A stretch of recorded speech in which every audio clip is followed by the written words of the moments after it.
जय हिंद दोस्तों, मैं रौनक कुमार। आप लोग देख रहे हैं मेरा यूट्यूब चैनल लक्ष्य मैथमेटिक्स टीचिंग सेंटर। आज का मेरा क्लास है परसेंटेज का 7वां क्लास है। इससे पहले मैंने 6 क्लास करा दिया गया है, तो यूट्यूब पे मैंने डिस्क्रिप्शन में लिंक दे रखा है, आप उसमें देख सकते हैं। देखो आज का मेरा सवाल क्या बोल रहा है। एक परीक्षा में उत्तीर्ण होने के लिए 40 अंक चाहिए और एक छात्र ने 178 अंक प्राप्त किया और क्या वो 22 अंकों से अनुत्तीर्ण हो गया। परीक्षा में कुल प्राप्तांक ज्ञात कीजिए। देखो एक लड़का को क्या 40% अंक प्राप्त करने थे, परसेंटेज में तो क्या उसको 40% अंक चाहिए और अंकों में उसने क्या हुआ कि 1 से 78 अंक प्राप्त किए और 22 अंक से क्या वो फेल हो गया। अगर वो 22 अंक और लेके आता तो क्या हो जाता, पास हो जाता। लेकिन ये परसेंटेज में तो पूछ रहा है कि 40 अंक कम से कम उसको चाहिए तब वो पास होगा। परसेंटेज में तो पूछ रहा है कि 40 अंक कम से कम लाइए जब पास होगा। परसेंटेज हमेशा 100% रहता है, याद रखना है आपको। परसेंट कितना होता है 100%, लेकिन परसेंट में बोला होगा कितना लेके आया है 40 अंक और अंकों में लेके आया वो कितना 178। अब 1 से 78 अंक लेके आया तो ये क्या फेल है, क्या हो गया फेल हो गया। अगर ये पास करना है तो हमको इसमें 22 अंक और जोड़ना पड़ेगा। ये 78 है सॉरी, तो ये 200 अंक अगर ले आएगा तो ये क्या आ जाएगा पास। तो ये पास, तो पास बराबर पास कितना आ जाएगा 200 अंक ले आएगा तो ये पास हो जाएगा, ये इसके बराबर हो जाएगा। ये समझ में आया, क्योंकि ये तो फेल है, इसको भी जोड़ देगा तो पास हो जाएगा। 40% बराबर ये हो जाएगा। अब देखिए, अब बोल रहा है अनुत्तीर्ण हो गया। परीक्षा में कुल प्राप्तांक ज्ञात कीजिए। प्राप्तांक हम बता परसेंटेज में हमारा 100% रहता है, कितना था 100%। अब ये पूछ रहा है कि 100% बराबर बताइए। 40% बराबर तो इतना है, 40% अंक लाएगा तो उसको 200 अंक लाना होगा तब पास होगा। बोल रहा है कि 100% बराबर कितना होगा अंक बताइए आप। तो 100% बराबर हमको नहीं पता, तो हम क्या x मान सकते हैं। तो हम क्या करेंगे, इसमें क्रॉस मल्टीप्लाई करेंगे। तो क्रॉस मल्टीप्लाई करेंगे तो हम क्या करें, 100 को 2 से करेंगे, 100 इंटू 2 और x को हम यहां ला सकते हैं बराबर। x बराबर कितना आ जाएगा मेरा 40। हमेशा याद रखना ये संख्या नीचे आ जाएगी, ठीक है। अब क्या होगा, एक जीरो से एक जीरो। अब 4 से कितना बार कट जाएगा 5 बार। तो 100 को हम 5 से गुना करेंगे तो कितना हो जाएगा 500। तो राइट आंसर मेरा कितना हुआ 500। तो इसमें 500 कहीं है, हाँ, ऑप्शन नंबर बी मेरा राइट आंसर है। तो आपको ये समझ में आया होगा। अगला सवाल देखिए, सवाल नंबर 2।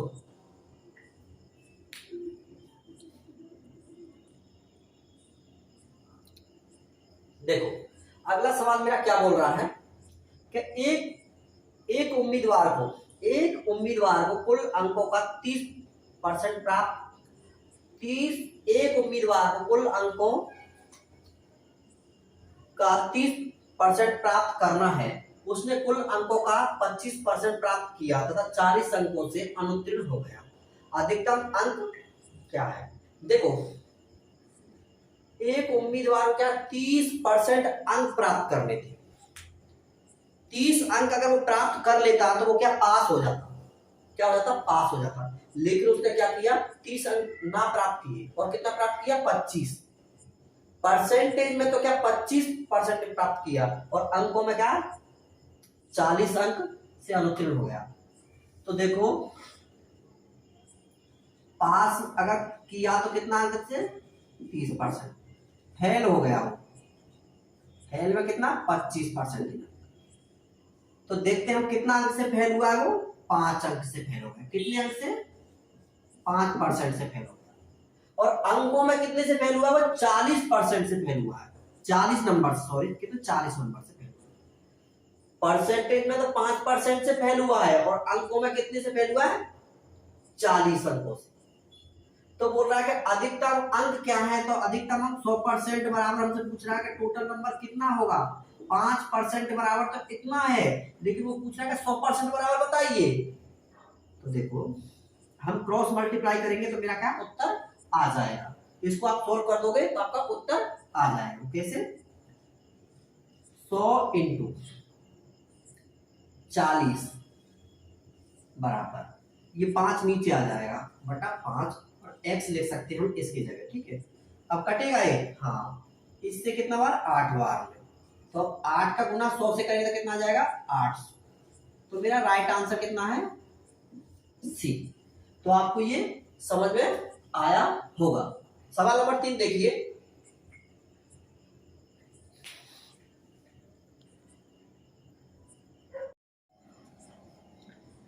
देखो सवाल नंबर 3 मेरा क्या बोल रहा है, एक परीक्षा में उत्तीर्ण होने के लिए 36% अंक की आवश्यकता थी। एक छात्र जिसने 20% अंक हासिल किए और 12 अंक से अनुत्तीर्ण घोषित कर दिया गया। बताइए कि पूर्णांक क्या है। देखो एक छात्र को क्या है, 36% अंक लाने थे, लेकिन वो क्या हुआ, 20% ही लेके आया और 12 अंकों से फेल हो गया। अंकों में कितने से फेल हुआ? 12। परसेंटेज में देखते हैं। देखो पास के लिए तो हमको पता है कि अगर 36% ले आता तो पास हो जाता, लेकिन वो फेल हो गया। तो फेल में कितना? 20% ही अंक लेके आया था। तो परसेंट में हम देखते हैं कितने अंक से फेल हुआ है। परसेंटेज में 16% से फेल हो गया। परसेंटेज में तो 16 अंक से फेल हुआ है, लेकिन अंकों में हम देखते हैं कितने से फेल हुआ? 12% से, 12 नंबर से। कितने से? 12 नंबर। तो हमसे पूछ रहा है कि बताइए कि पूर्णांक क्या था। तो पूर्णांक हमारा 100% रहता है हमेशा। तो परसेंट पूर्णांक कितना था? 100%। तो x बराबर, देखो 100% बराबर नहीं दिया हुआ तो हम उसका 100 लेंगे। इसको आप क्रॉस मल्टीप्लाई करोगे तो आपका उत्तर आ जाएगा। तो देखो इसका गुना इससे करेंगे तो कितना आ जाएगा? 100 इंटू 12 और बटे में ये संख्या आ जाएगी हमेशा 16। देखो 4 से इसको काटेंगे, 4 से कितना बार? 4 बार, 4 से 3 बार, 4 से 100 कितना बार कटेगा? 25 बार। जो 25 कितना था? 75। तो राइट आंसर मेरा कितना आया? 75। तो 75 इसमें है, 75 मेरा गया। राइट आंसर मेरा कितना हुआ? 75। तो आपको ये समझ में आया होगा। सवाल नंबर 4 देखिए।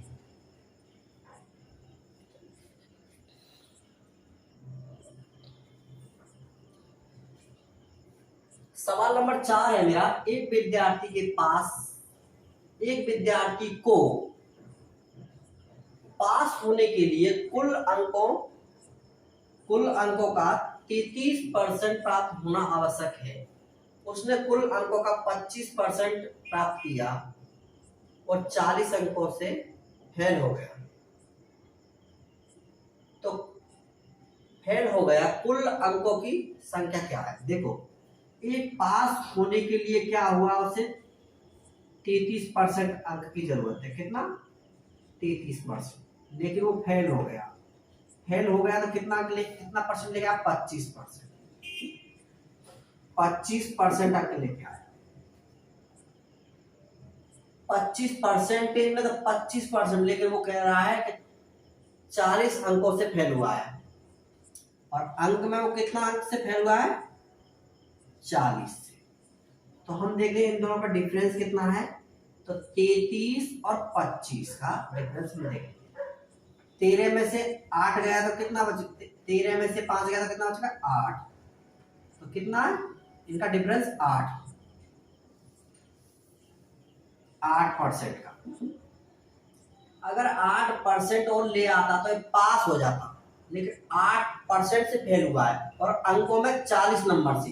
तो हम देख लेते हैं कि 8% बराबर मेरा कितना है? 40। क्योंकि ये फेल का है और ये भी फेल का है, तो फेल बराबर फेल। तो बोल रहा है फेल हो गया। अंकों की संख्या क्या है? तो 100% पूछ रहा है। 100% बराबर नंबर कितना है? 100% बराबर हमको नहीं पता, तो हम क्या करते हैं? एक्स लगाते। यहां तक आपको अच्छी तरह से समझ में आया होगा, क्योंकि फेल बराबर फेल लिखा है, क्योंकि फेल का अंक है। और ये कितने अंक से फेल हुआ है? 8% से। तो 8% बराबर मेरा 40 है। 8% बराबर मेरा 40। तो हमको पूछा नंबर कितना, टोटल नंबर पूछ रहा है। तो 100% बराबर हमको नहीं पता। तो देखो 100% बराबर हम देख लेते हैं। 100 क्रॉस मल्टीप्लाई करेंगे तो कितना? 100 इंटू 40 और ये नीचे आ जाएगा तो कितना हो जाएगा 8। एक्स यहाँ पे लग सकते हैं। अभी कटेगा, देखो 8 से कितना हुआ 5 बार, तो टोटल मेरा कितना हो जाएगा 5। देखो 100 का गुना हम 5 से करेंगे तो कितना आ जाएगा 500। तो राइट आंसर मेरा कितना है इसका 500। तो राइट आंसर सी मेरा राइट आंसर हो गया। आपको ये अच्छा से समझ में आया होगा। सवाल नंबर 5 देखिए।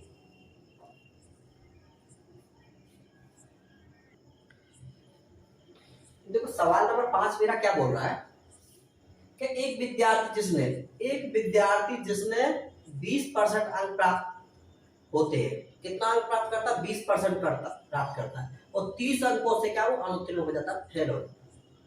एक अन्य विद्यार्थी जिसने 32% अंक प्राप्त होता है और उत्तीर्ण होने के लिए निर्धारित अंकों में से मतलब 42 अंक अधिक लाता है।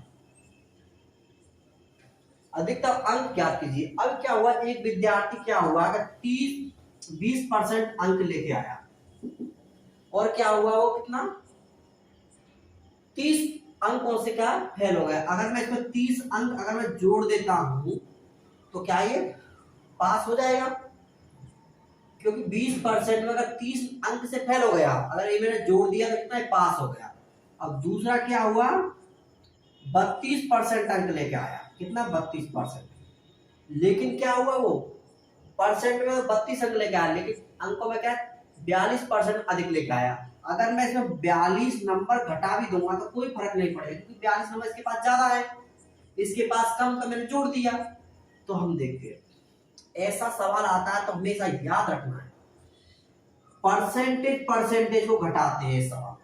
क्या होता है दोनों परसेंटेज को हम घटा लेंगे तो कितना 32 में से अगर 20 चला जाएगा तो कितना बचेगा 12%, और नंबर दोनों क्या हो जाते हैं जुड़ जाएंगे तो कितना हो गया 30 42 कितना हो गया 72।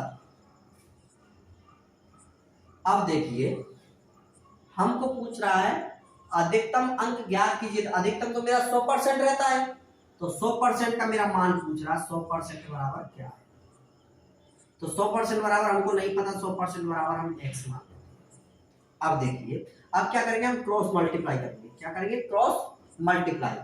तो 100 का गुना करेंगे 72 से और बटे ये नीचे आ जाएगा 12, ये कितना 72 है, 12 से 6 12 छक्की 72, तो कितना नंबर आया मेरा 600। पूर्णांक कितने का था 600 का, अधिकतम अंक कितना था 600।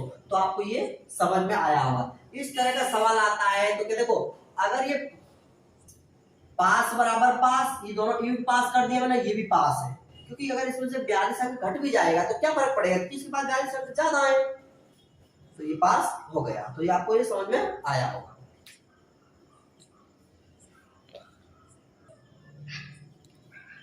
देखो सवाल नंबर 6 देखिए। सवाल नंबर क्या बोल रहा है, एक विद्यार्थी जिसने 30% अंक प्राप्त होते हैं, क्या एक विद्यार्थी क्या होगा 30% अंक प्राप्त होते हैं और 6 अंकों से अनुत्तीर्ण हो जाता है। देखो उनमें हम क्या या तो सबको फेल करना पड़ेगा या सबको पास करना पड़ेगा। एक विद्यार्थी को हम क्या कर क्या 30% अंक प्राप्त और वो 6 अंकों से फेल हो गया। अगर मैं 6 को दे देता हूं तो ये क्या होगा पास हो, ये पास कर दिया। दूसरा एक विद्यार्थी और है, उसने क्या हुआ 40% अंक प्राप्त किया और क्या हुआ 6 अंक अधिक लाया।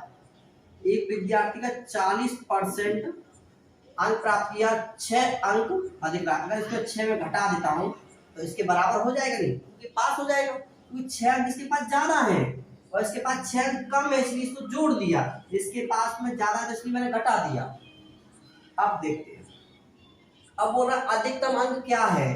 तो देखो हमेशा याद रखना परसेंटेज से परसेंट घटा लेंगे तो कितना बचेगा 10%, और ये अंक दोनों जुड़ जाएंगे तो कितना होगा 12।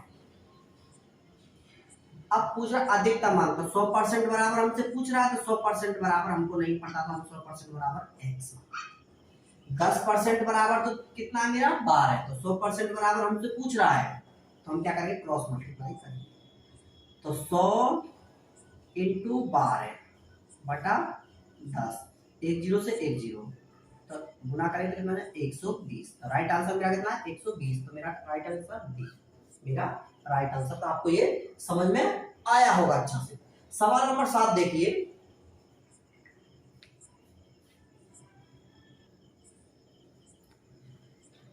देखो सवाल नंबर 7 मेरा क्या बोल रहा है, एक विद्यार्थी जिसमें 23 अंक प्राप्त होते हैं, कितना 23% अंक प्राप्त होते हैं, 36 अंक से अनुत्तीर्ण हो जाता है। एक अन्य विद्यार्थी जिसे 35% अंक प्राप्त होते हैं, अनुत्तीर्ण होने के लिए निर्धारित अंकों में से 48 अंक अधिक प्राप्त करता है। देखो एक विद्यार्थी है जो पास मतलब फेल हो जाता है, 23% अंक प्राप्त करता है, कितना 23% अंक प्राप्त करता है, और क्या हो 36 अंकों से फेल हो जाता है। अगर मैं इसको 36 अंक दे देता हूं तो ये क्या हो जाएगा, पास हो जाएगा, ये पास हो गया। अब दूसरा एक और विद्यार्थी है, वो क्या है 35% अंक प्राप्त करता है, कितना 35%, और क्या है उत्तीर्ण। अब क्या होता है कि निर्धारित अंकों में से क्या है 48 अंक ज्यादा ले आता है, जो लाने थे उसे कितना 35%, 48 अंक वो ज्यादा ले आए। अगर मैं इसमें से 48 घटा दूंगा तो कोई फर्क नहीं पड़ेगा, तब ये पास होगा। तो पास बराबर पास कर दिया मैंने।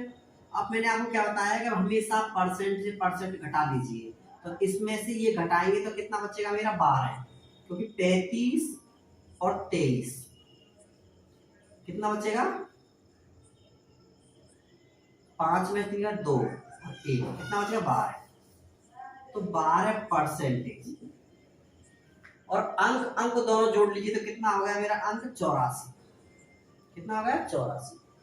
अब पूछ रहा है कि परीक्षा का पूर्णांक क्या था, तो पूर्णांक का मेरा 100% रहता हमेशा, तो 100% और अंक हमें पूछ रहा है। 100% बराबर हमको मान पूछा है कि 100% बराबर क्या है, तो 100% बराबर हमको नहीं पता, क्योंकि 12% बराबर तो 84 है, तो बोला 100% बराबर आप बताइए। तो देखिए 84 क्रॉस मल्टीप्लाई करेंगे हम, तो क्रॉस मल्टीप्लाई करोगे तो आपका पता उत्तर आ जाएगा, इसको सॉल्व कर दोगे तो आपका उत्तर आ जाएगा। तो 84 इंटू 100 बटे 12, तो 12 से कितना बार 7 बार, तो मेरा राइट आंसर कितना आया 700। तो राइट आंसर 713। तो आपको ये सवाल समझ में आया होगा। सवाल नंबर अगला देखिए।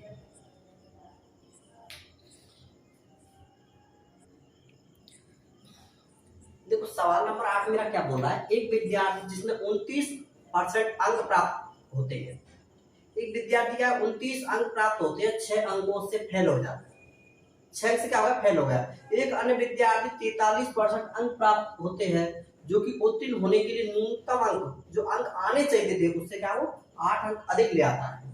तो बता परीक्षा में कुल अंकों की संख्या बता।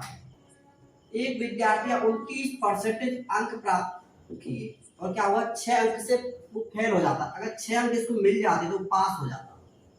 दूसरा विद्यार्थी क्या हुआ 43% अंक प्राप्त किए, कितना 43, और पास होने से क्या हो 6 अंक 8 अंक ज्यादा ले आया। अगर इसमें से 8 अंक भी खराब निकाल देंगे अपन घटा तो फिर इसमें कोई फर्क नहीं पड़ेगा। क्यों नहीं फर्क पड़ेगा, क्योंकि इसके पास 8 अंक ज्यादा है और इसके पास 6 अंक कम है, तो कम वाले के लिए हमने दे दिया 6 अंक और इसके लिए घटा दिया, तो बराबर दोनों क्या समान हो गए संख्या। ये क्या परसेंटेज। अब मैंने क्या बताया कि हमेशा परसेंटेज हम घटा लेंगे, तो परसेंटेज 43 से घटाएगा कितना बचेगा 14%, और अंक और दोनों अंकों को जोड़ दिया कितना आ गया 6 और 8 14। तो बोल रहा है कि कुल अंकों की संख्या, तो कुल तो मेरा 100% होता है, तो 100% बराबर हमसे पूछा है कि 100% बराबर क्या, तो 100% बराबर हमको नहीं पता, तो x क्रॉस मल्टीप्लाई करेंगे तो गुना मेरा आंसर आ जाए। तो देखो 14 इंटू 100 बटा कितना जाएगा 14, अब 14 से 14 खत्म हो गया तो कितना है बच गया मेरे पास, तो मेरा राइट आंसर कितना आया 100। तो आपको ये सवाल समझ में आया होगा। सवाल नंबर 9 देखिए।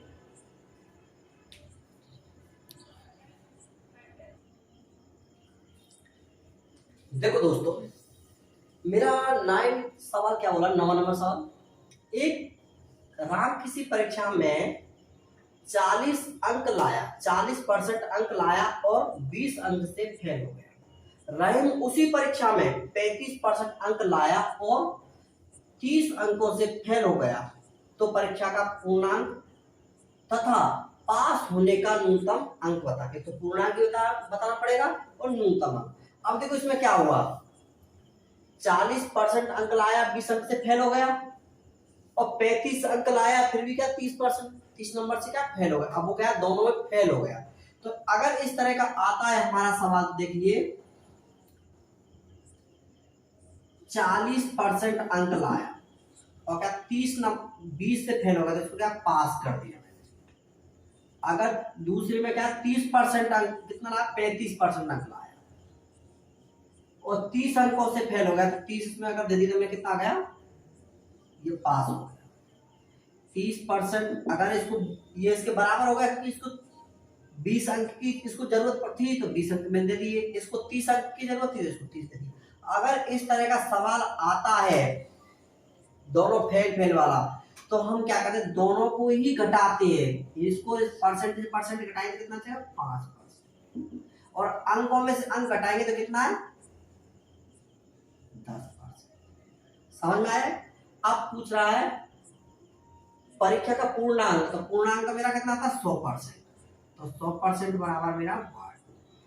यहां आपको याद रखना है फेल दोनों में फेल पूछा है, तो इसलिए क्या है दोनों को हमने घटा दिया। अगर यहाँ माइनस होता तो हम क्या करते, इसको दोनों को जोड़ देते। तो मैंने क्या कहा, अब देखिए अब क्रॉस मल्टीप्लाई कर लेते 10 से, क्योंकि इसमें से ये घट गया तो कितना गया 10, और इसमें से परसेंटेज घटा तो कितना 5। तो देखो 10 × 100 बटा 5 नीचे आ जाएगा, कितना आ जाएगा 1 5 से 2 बार, तो कितना आ गया 200। ये क्या दिया 200, परीक्षा का पूर्णांक कितना था 200 का। अब बोल रहा है कि पास होने के लिए न्यूनतम अंक, तो न्यूनतम अंक हम इसको ले लेते हैं, एक इसमें से कोई सा भी ले लीजिए। तो 200 का तो पास होने का न्यूनतम अंक, इसमें से एक ले लीजिए कोई सा। देखो 200 का 40% अगर हम निकाल देंगे और इसमें कितना जोड़ना पड़ेगा 20, तभी तो पास होगा। तो देखो 2 0 से 2 0, 2 का 80 से गुना 40 से कितना है 80 बटा प्लस 20 बराबर कितना आ गया 100। ये मेरा राइट आंसर हुआ। देखो अगर न्यूनतम अंक, दोस्तों दो चीज पूछ लिया है, अगर न्यूनतम अंक पूछा है तो कितना 100 और पूर्णांक पूछेगा तो कितना 200। ये आपका सवाल हुआ। ये क्या है पूर्णांक, यहां लिखेंगे परीक्षा का पूर्णांक, ये हुआ, और पास होने का न्यूनतम अंक 100। आपको ये समझ में आया होगा। आज के लिए आपको इतना ही। आपको देखो समझ में आया होगा तो कमेंट बॉक्स में देखो हमको लिखना। देखो जिससे क्या है कि हमारा पढ़ाने का थोड़ा हौसला बढ़ता है, और मेरे पास कोई स्टूडेंट नहीं है सामने, इसलिए देखो अगर कोई गलती हो तो आप सुधारने का कोशिश करना। जय हिंद।